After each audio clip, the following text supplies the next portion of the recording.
मेरा मानना है कि आरएसएस एक ऐसा संगठन है जिसके लोगों के पास शातिर दिमाग तो है, लेकिन तन कर खड़े होने वाली रीढ़ नहीं होती, इसलिए वो सामने से नहीं लड़ते। मेरे उत्तर प्रदेश में तो एक मंत्री जी हैं, चिट्ठी विट्ठी लिख रहे हैं, दलितों का अपमान हो रहा है। अरे भाई, दलित का अपमान तो बहुत दिन से हो रहा था।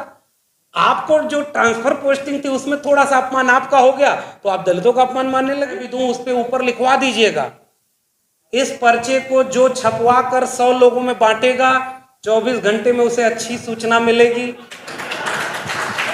और इस पर्चे को जो फाड़ के फेंक दिया, फलाने ने फाड़ के फेंक दिया, उसके अगले दिन ही उसके घर में आफत टूट गई। अरे तुम बेकार हो, तुम धर्म में फंसे हो। वो फंसा रहेगा। वो पढ़े लिखे थोड़े ही है कि वो पढ़ करके जान जाएंगे कि तथागत बुद्ध कौन है।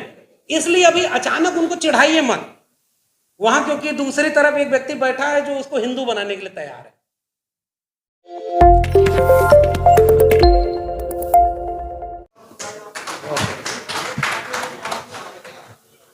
दो विषय रखे गए हैं, जाति जनगणना का सवाल और बैलेट पेपर का।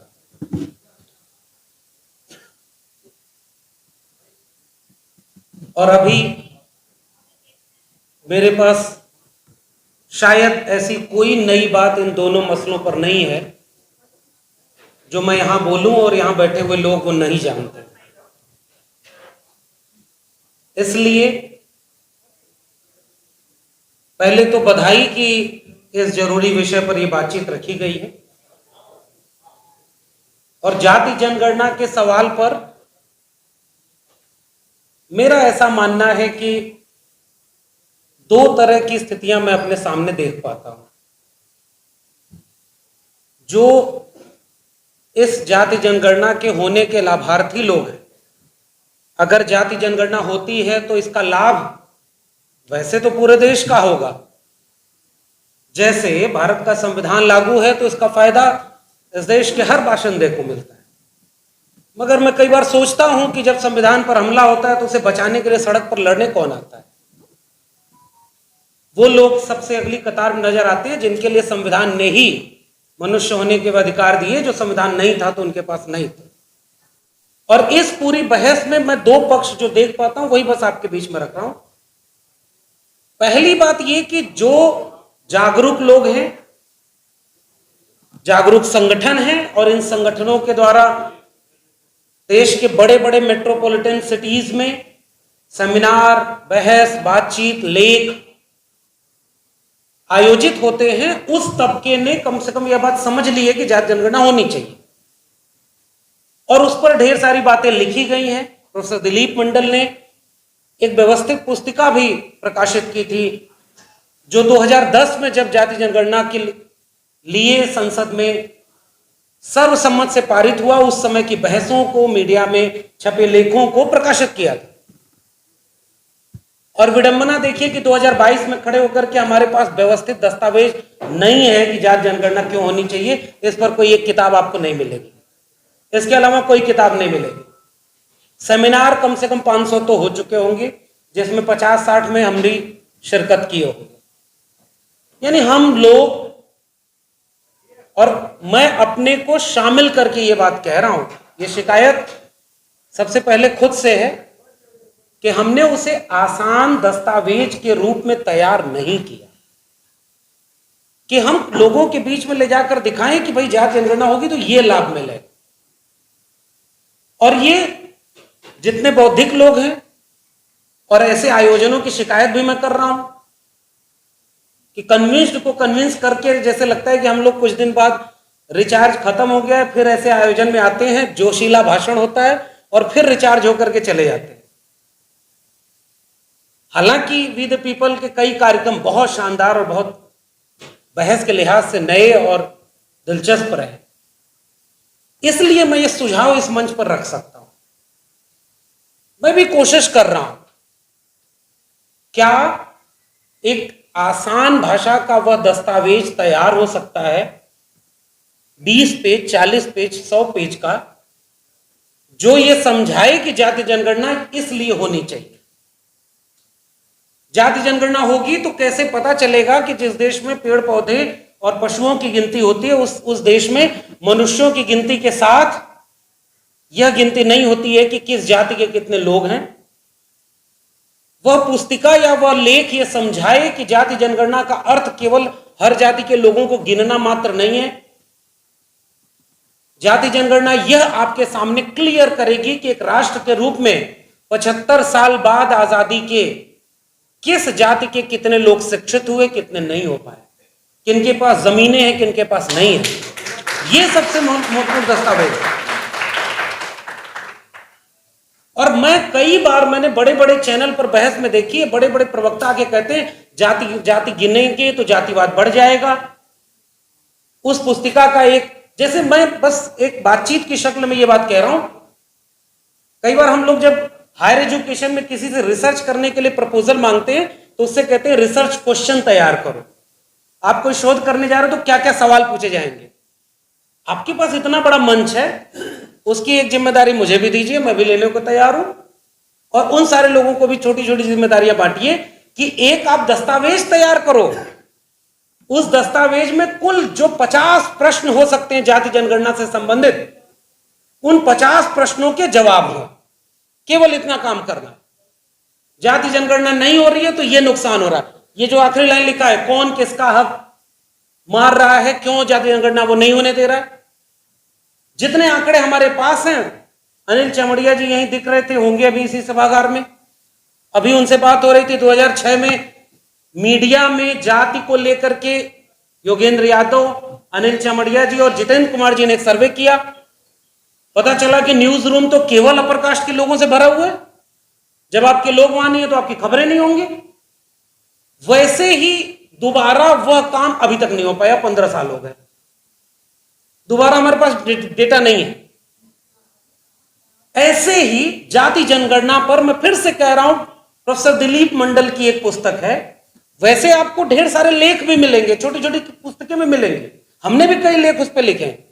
लेकिन क्या हम एक ऑर्गेनाइज्ड फॉर्मेट में एक ऐसा दस्तावेज तैयार करा सकते हैं जिसमें यह पता चले कि जाति जनगणना ये इसका अर्थ है, नहीं कराई जा रही तो इस वजह से नहीं कराई जा रही है, कराई जाएगी तो उसके ये लाभ मिलेंगे, आसान भाषा में। और शुरू में मैंने कहा था 2 किस्म के डिवीजन आप देखेंगे। पढ़े लिखे समझदार लोग जानते हैं जाति जनगणना होनी चाहिए, उस पर सक्रिय सरकार जनगणना ही नहीं करा रही है। आप क्या करेंगे? बहुत संभव है कि जनगणना हो ही ना, क्योंकि आपकी मांग तेज हो रही है। अब उनमें इतनी क्षमता नहीं है कि वो आपको बिल्कुल हाशिए पर रख करके सामने से मुठभेड़ करेंगे। मेरा मानना है कि आरएसएस एक ऐसा संगठन है जिसके लोगों के पास शातिर दिमाग तो है, लेकिन तन कर खड़े होने वाली रीढ़ नहीं होती, इसलिए वो सामने से नहीं लड़ते हैं, वो अंदर से लड़ते हैं। आपके बीच के ही लोगों को लेकर वहां बैठाएंगे और आपके बीच के लोगों को कभी प्रधानमंत्री, कभी मुख्यमंत्री, कभी सांसद, विधायक। मेरे उत्तर प्रदेश में तो एक मंत्री जी हैं, चिट्ठी विट्ठी लिख रहे हैं, दलितों का अपमान हो रहा है। अरे भाई, दलित का अपमान तो बहुत दिन से हो रहा था। आपको जो ट्रांसफर पोस्टिंग थी उसमें थोड़ा सा अपमान आपका हो गया तो आप दलितों का अपमान मानने लगे। भाई, आप उनकी पार्टी पर टिकट लेके चुनाव जीत रहे हैं तो वो अपमान नहीं है, इसलिए क्योंकि वो शातिर लोग हैं और हम लोग केवल जोशीले लोग हैं। हमारा समाज, मुझे ऐसा लगता है कि 2 भागों में बटा हुआ है। एक भाग ऐसा है जिसको पता ही नहीं कि जाति जनगणना क्या होती है, और हम कहते हैं हम 85% और उसमें हम शामिल है, हमारी गलती शामिल है। ऐसी एक पुस्तिका मैं वी द पीपल, और ये क्योंकि बड़ा मंच है, मैं इस मंच को तकरीबन 3-4 साल से तो देख रहा हूं, बहुत शानदार लोग इसमें बहुत अच्छा काम कर रहे हैं। एक सुझाव के रूप में है कि इस आयोजन के बाद क्या 100 पन्ने की आसान भाषा में एक बुकलेट विद सारे आंकड़े हो, सब कुछ हो, जाति जनगणना पर जारी हो। केवल ये बात एक मुझे कहनी है, ताकि इस सेमिनार के बाद हम लोग अपनी अपनी जिम्मेदारी का काम निभाएं और उस पुस्तिका को इतना सस्ता रखा जाए कि गांव वाले अपने से छपवा करके बांटे। और सुझाव भी है, लाइटर नोट पे मैं कह भी दूं, उस पे ऊपर लिखवा दीजिएगा, इस पर्चे को जो छपवा कर 100 लोगों में बांटेगा, 24 घंटे में उसे अच्छी सूचना मिलेगी। और इस पर्चे को जो फाड़ के फेंक दिया, फलाने ने फाड़ के फेंक दिया, उसके अगले दिन ही उसके घर में आफत टूट गई। हमारे लोग जिस भाषा में समझते हैं उस भाषा में समझाने की जरूरत है। हम लोग जो जागरूक समझदार लोग हो गए हैं, दो ही काम करते हैं, या तो उनको ताना मारते हैं, अरे तुम बेकार हो, तुम धर्म में फंसे हो, वो फंसा रहेगा, क्योंकि इसका विकल्प क्या है? विकल्प कौन है? एक बहुजन विचार तथागत बुद्ध से लेकर के भारत के संविधान तक सैकड़ों लोग हैं, हम उनके पास तक ले ही नहीं गए। वो पढ़े लिखे थोड़े ही है कि वो पढ़ करके जान जाएंगे कि तथागत बुद्ध कौन है। हम फेल हुए, इसलिए अभी अचानक उनको चिढ़ाइए मत वहां, क्योंकि दूसरी तरफ एक व्यक्ति बैठा है जो उसको हिंदू बनाने के लिए तैयार है। तो मुझे ऐसा लगता है कि हमारी जिम्मेदारी ऐसी हो कि हम न उनके ऊपर तंज करें, न व्यंग करें, थोड़ी अपने काम में अपनी मेहनत को थोड़ा बढ़ा दें, आसान भाषा में चलिए, कुछ डॉक्यूमेंट्स लेकर चलते हैं। इस सभागार में, वातानुकूलित सभागार में जो बातचीत हो रही वो जरूरी भी है। अभी हमारे प्रोफेसर हैं रमाशंकर कुशवाहा जी, अभी हम लोग बाहर यही बैठ के बात कर रहे थे, तो मैंने अपनी एक किताब लिखी है, बाद में कभी पब्लिश करूंगा, उसमें भी लिखा है कि जब हम इलाहाबाद विश्वविद्यालय पढ़ने गए और इतनी ऊंची इमारत देखे तो हम अंदर जाने में डर लगता था। उससे आत्मविश्वास अर्जित करते करते यहां तक पहुंचे कि अब किसी बात से डर नहीं लगता। लेकिन ये बहुत थोड़े से लोग हैं। एक सुझाव मेरा ये था जाति जनगणना पर, और क्योंकि वो किताब जो दिलीप मंडल की है वो किताब पब्लिश ही नहीं है, अब तो आपको मिलेगी भी नहीं। हमने दिल्ली विश्वविद्यालय में एक जमाने में उसकी फोटोकॉपी करा के बांटा, उस पर सेमिनार कराया। आप खोज के देखिए, आपके पास कोई किताब नहीं, लेख नहीं है ढंग के, भाषण खूब है। दूसरा, बैलेट पेपर का सवाल और ज्यादा टेक्निकल है। मैं ईवीएम को लेकर के एक लाइन की बात केवल यही कहता हूं, मशीन है, 100% गुंजाइश है कि उसको हैक किया जा सके। मशीन है, 100% भरोसा कभी नहीं किया जा सकता, क्योंकि जिन लोगों ने ये मशीन बनाई वही अपने यहां इसका इस्तेमाल नहीं करते। एकदम आसान भाषा में इतनी बात है। इसको लेकर के नुकसान ये हो रहा है, मेरा ऑब्जर्वेशन ये है, हमारे लोग जिस दिन चुनाव हारते हैं उस दिन कहते हैं ईवीएम बैन होना चाहिए। उससे बहस नहीं बन पाएगी, वो खिसियानी बिल्ली खंबा नोची टाइप का होता है। हाँ, वी द पीपुल जैसे संगठन है, बौद्धिक लोग हैं जो लगातार अनवरत ये काम करते हैं। हम लोग कोई भी ट्विटर पे एक चीज लिखे, नीचे 2 पोस्टर जरूर आता है, ईवीएम बैन करो वरना संविधान नहीं बचेगा। जनता को नहीं पता है ईवीएम बैन होना चाहिए कि नहीं, हमें नहीं पता है कि हम उनको किस भाषा में समझाएं। मुझे केवल ये 2 बातें कहनी थी, और मैं सुनना चाहूंगा बाकी सभी लोगों से, और पैगाम के आयोजकों का, वी द पीपल का। ओबीसी हो, ओबीसी को पूरे देश में जाने पर एक ही बात सुनने में आती है, साहब ओबीसी जिस दिन जाग जाएगा उस दिन देखिए देश बदल जाएगा। मैं हर जगह यही सुनता हूं। फिर मैं पूछता हूं कि क्या सारे दलित जाग गए? अगर जाग गए तो ये पिछले वाले राष्ट्रपति कौन थे? ये जो 12 सांसद कैबिनेट मंत्री बना दिए गए वो लोग कौन है? सत्ता। इसलिए मैं एक चीज ये कहता हूं कि ओबीसी तादाद में ज्यादा है, ओबीसी का दमन शोषण उस तरह नहीं हुआ जिस तरह दलित का हुआ, आदिवासी का हुआ। ओबीसी की चिंता अलग है, लेकिन अब ओबीसी में नई पीढ़ी के अनगिनत लोग ऐसे तैयार हैं जो मानते हैं कि बुद्ध से लेकर अंबेडकर और मंडल से लेकर कांशीराम, वो सब उनको हक दिलाने की लड़ाई में शामिल रहे। तो जो बदलाव आ रहा है उसकी तरफ देखिए, उन लोगों को मजबूत करिए जो आपके न्याय की आवाज को ले जा रहे हैं। तो आज के दौर में कोई समुदाय ये नहीं कह सकता कि कोई भटका हुआ नहीं है। इसलिए आखिरी निवेदन केवल इतना है कि हमें थोड़ा सा विनम्र होकर अपनी भाषा में, अपने संगठनात्मक, अब आप लोग कहते हैं कि जागो बहुजनों, एक हो जाओ, 85% हो। कब है 85%? जब दुश्मन सामने खड़ा होता है। जब दुश्मन नहीं होता है तो वो आपस में एक दूसरे के दुश्मन होते हैं। और आप कहते हैं कि वो एक हो जाएंगे, एक संगठन बनाओ, नहीं बनेगा। न्यूनतम सहमति पर, एजेंडे पर एक हो जाओ, ये हो सकता है। एक एजेंडे पर सबकी एका बन सकती है, क्योंकि सबके हितों की टकराहट है ना, सबका कल्चर अलग है ना, सबका बौद्धिक स्तर अलग है ना।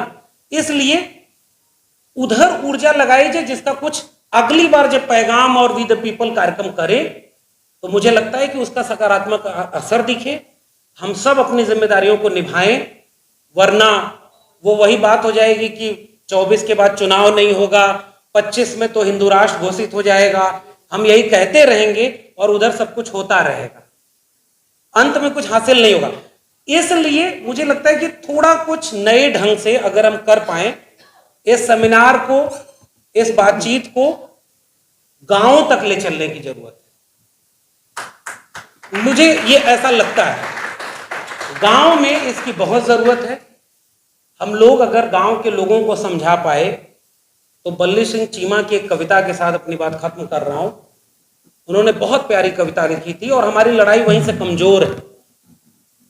जिस दिन गांव के लोग चल देंगे उस दिन हमें फिर समझाना नहीं पड़ेगा, न एकजुट करना पड़ेगा। 2 अप्रैल का भारत बंद, 5 मार्च का रोस्टर पर भारत बंद, ये दोनों उसके उदाहरण हैं। कोई नेता नहीं था, कोई संगठन नहीं था, समाज सड़क पर था और दोनों बार उसने 56 इंच की छाती को झुका दिया था। तो बल्ली सिंह चीमा ने कविता लिखी है, ले मशाले चल पड़े हैं लोग मेरे गांव के, अब अंधेरा जीत लेंगे लोग मेरे गांव के। वो गांव के लोग जिस दिन इन बड़ी इमारतों तक आ गए, समझिएगा कि हम सब कुछ बचा लेंगे। और इन बड़ी इमारतों से उन गांव के बीच फासला अगर यही बना रहा तो माफ कीजिए, हम सब केवल अफसोस के लिए ऐसे सेमिनार में आते रहेंगे और फिर रिचार्ज होकर जाते रहेंगे। बहुत बहुत शुक्रिया।